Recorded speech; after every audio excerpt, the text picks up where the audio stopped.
Beautiful people of YouTube, my name is Sckullie and welcome back to another Warframe video. Ladies and gentlemen, I wanted to revisit the Vauban Prime video that I posted last night because I feel like I just didn't do justice.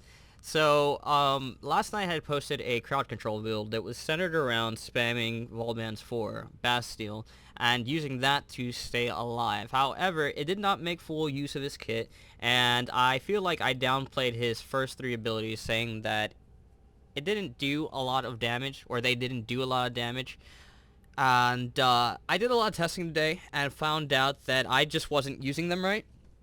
And it turns out that they do a lot of damage. And I will show you the build that I'm using right now. I really like this build a lot.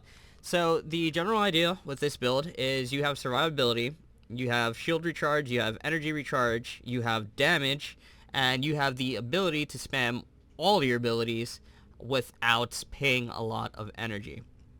So a lot of this build is going to be very similar to the crowd control build that I showed last night. I believe this was the exact build. If not, whatever. Alright, so for starters, we have Physique in our R slot, which just gives you 90% health. We have Vitality, which gives you 440% health. And the reason I have these 2 mods is, again, because Vauban is very squishy. He only has 100 armor, and having a decent health pool keeps you alive in the battlefield, and also lets us abuse Hunter Adrenaline.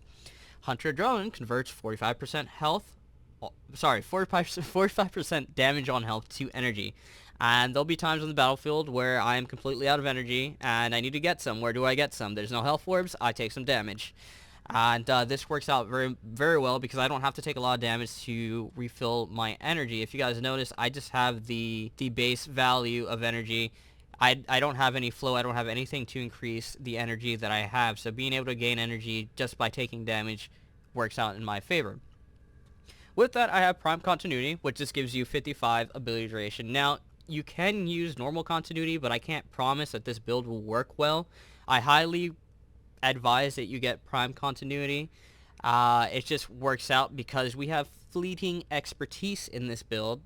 I don't normally like to use a mod that gives something and then takes it away, but Prime Continuity tends to counteract fleeting expertise. Fleeting expertise has negative 50% ability duration, where Prime Continuity has plus 55 ability duration. So it evens it out and actually gives us 5% more ability duration, which actually helps us out. Now, the reason I'm using Fleeting Expertise is because of its ability efficiency. This was the only mod that I know of that gives us this much ability efficiency, and it was really needed.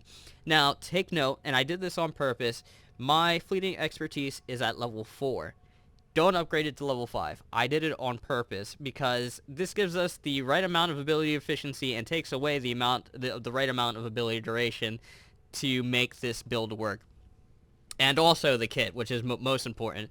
Coupled with the Fleeting Expertise, we have Streamline. Streamline just adds another 30% ability efficiency. Down here, we have Equilibrium, which health pickups give 100% energy. Energy pickups give 100% health. It's pretty simple. And I'll explain the whole build after I'm done explaining the mods.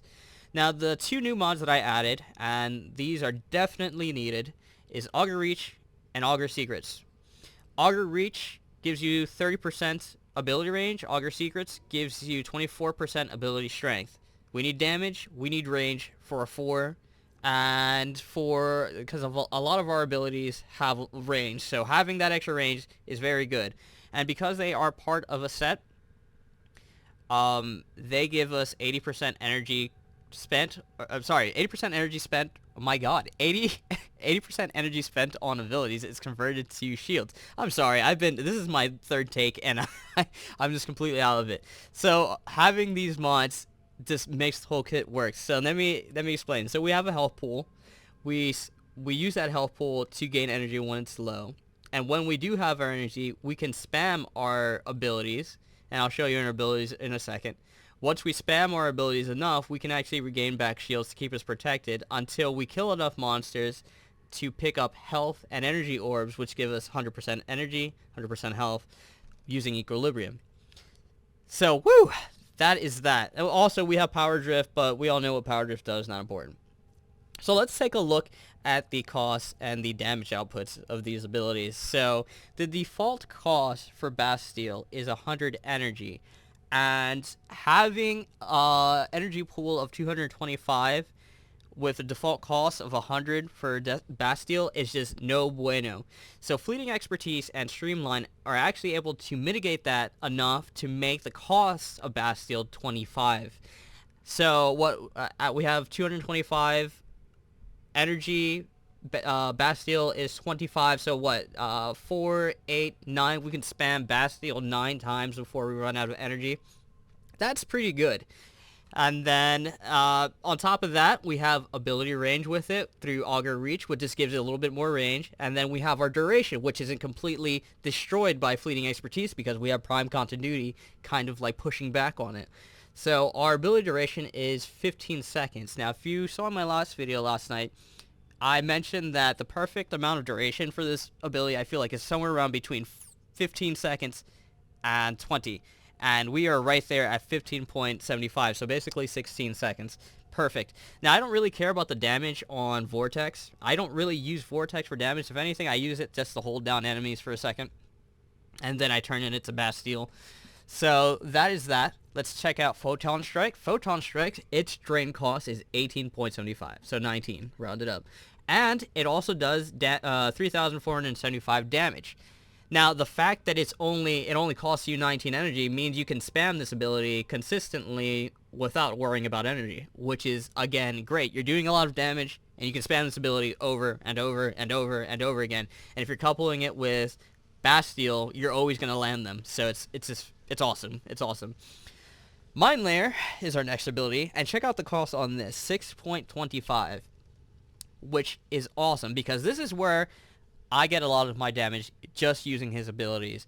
Flechette Orb is the most important ability, or I guess it's an ability within an ability. Flechette Orb is the most important ability within Mind Layer. This is the ability that I tend to spam constantly, and at a cost of 6.25, I can afford it. And so with that, we also have a damage buff through Augur Secrets and Power Drift. It just gives you a little bit more ability strength. And one does, decent damage, but 4 tends to shred high-level monsters like crazy. Being able to have a low drain cost for abilities that you have to spend multiple times to work actually works out in your favor. So that's that. We also have Tesla Nervos. Now, Tesla Nervos I don't really use for its damage. If anything, I use it to seek out enemies or to stun them. And so, again, its drain is at 6.25. And its damage per second is 34.75 and 50% status chance. So, I mean, that's that. I don't really use them for their damage. I kind of just use them for more CC. They roam around the map while I'm sitting in an area being protected by the Flechette Orb. Now we are going to go to a clip of me using this build, and you guys are going to love it. I hope you guys enjoy it. Here we go.